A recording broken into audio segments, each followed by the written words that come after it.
Nous sommes à la partie 3 sur la vérité sur les ovnis et les extraterrestres. On a fait l'histoire, théorie du complot, les théories du complot et la vérité, de façon comme d'habitude vulgaire, de façon scientifique, scientifiquement parlant et techniquement parlant. On vulgarise pour faire la présentation des chapitres de mon prochain ouvrage. Comme je dis tout le temps, dans mon livre, c'est plus profond et plus précis. Il faut juste lire des livres. Voilà.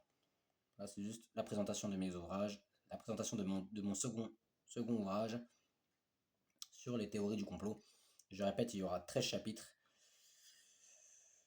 Et là, j'en présente 6. Et il y aura un chapitre bonus, car à chaque ouvrage fini, je fais un bonus sur cette chaîne. Ce sera sur une célébrité, histoire, théorie du complot et vérité. Et sur mon prochain ouvrage, qui est en cours d'écriture, le 13e chapitre, sera sur Tupac, l'afro-américain, l'artiste afro-américain qui avait été tué à Las Vegas en 1996. J'avais dit, rectification, j'avais dit à bord d'une Mercedes, criblé de balles à bord d'une Mercedes-Benz. Non, il était criblé de balles à bord d'une BMW, hein, c'est une voiture allemande, hein, c'est un peu pareil, mais non, il faut quand même être précis. Donc voilà. Donc passons maintenant à la vérité sur le 5e chapitre, dédié aux extraterrestres et aux ovnis. Existent-ils? Nous ont-ils déjà visités? Donc on va faire la partie officielle, comme d'habitude, la partie rhétorique et la partie réelle. Voilà, comme d'habitude. Vérifier, vérifier. Donc voilà, avec mes petits commentaires personnels comme d'habitude. De toute façon, je fais ce que je veux, hein, comme d'habitude. On travaille. Ouais. Donc on va réénumérer comme d'habitude les théories du complot. Et on va passer directement à la vérité. Donc la première théorie du complot, ça serait que le 4 juillet 1947, à Roswell, près de Roswell, dans le désert, dans l'état du Nouveau-Mexique, qui est cet état dans sa grande majorité est un désert, hein, un ballon météorologique s'est crashé près de Roswell le 4 juillet 1947. Et de là, les théoriciens du complot, les complotistes, conspirationnistes spécialisés sur les extraterrestres, ont affirmé que ce n'était pas un ballon météorologique, mais bien un ovni avec des aliens, des extraterrestres, des petits bonhommes verts à l'intérieur, et que l'armée américaine aurait caché le scandale, les aurait exfiltrés et mis en sécurité pour pas que le public les voie. Voilà. Vous voyez la vérité, quoi. Les aliens ont été autopsiés, leurs soucoupes volantes ont été identifiées, etc. etc. Voilà.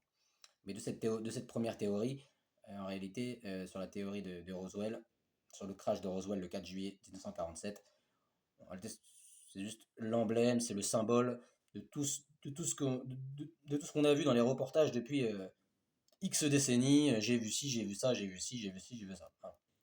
Des gens, des fois, ils voient des choses étranges, que ça soit filmé ou non, des commentaires, etc. La deuxième théorie, j'aime bien faire ça, hein, je sais pas si tu le remarques. La deuxième théorie, c'est sur la zone 51, qui est une base militaire américaine top secrète, où personne n'a le droit d'y entrer ou de visiter. Selon les conspirationnistes, les théoriciens du complot spécialisés dans ce domaine-là, ça serait une base militaire secrète destinée à l'accueil des extraterrestres et de tout ce qui est de l'ordre des ovnis, etc. Donc on analyserait les ovnis dès qu'ils se crachent sur Terre, on les accueillerait via un genre d'aéroport, un peu comme dans Mini Black, et ils analyseraient la technologie extraterrestre, le corps des aliens qui se sont crachés sur la planète Terre, comme l'exemple de Roswell, dans le Nouveau-Mexique. Et puis voilà, c'est top secret. Le Pentagone officiellement dément, non, c'est juste une base militaire top secrète, comme je dis tout le temps, circuler, il n'y a rien à voir, quoi. À un moment donné, ça suffit aussi. Voilà. Ça, c'est la deuxième théorie. La troisième théorie, c'est qu'en réalité, les extraterrestres nous ont toujours visités. Euh, Tout ce qu'on voit, donc je parlais sur l'île de Pâques, les statuettes de l'île de Pâques, on appelle des Moai, j'avais dit Moab, mais c'est un Moai, Moai. Les pyramides, ils nous ont aidé à construire les Moai sur l'île de Pâques qui appartient à la République chilienne, du Chili en Amérique du Sud. Les pyramides égyptiennes de l'Égypte antique. Les pyramides du nord du Soudan, qui est au sud de l'Égypte.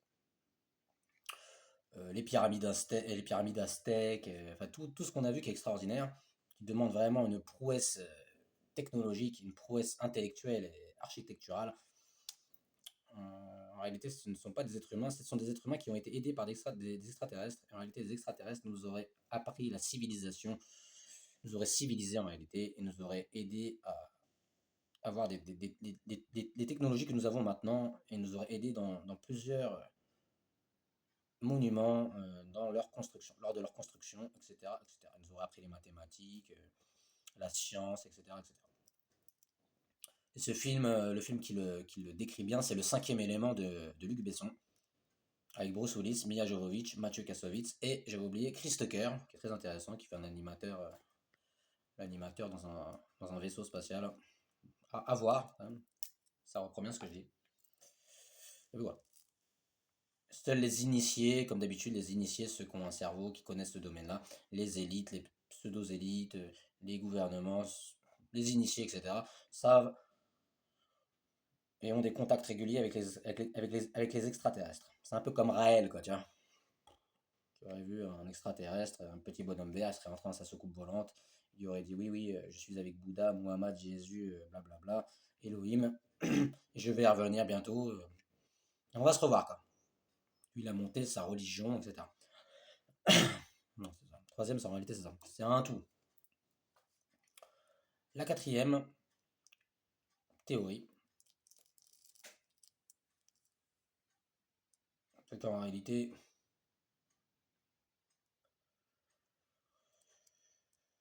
euh,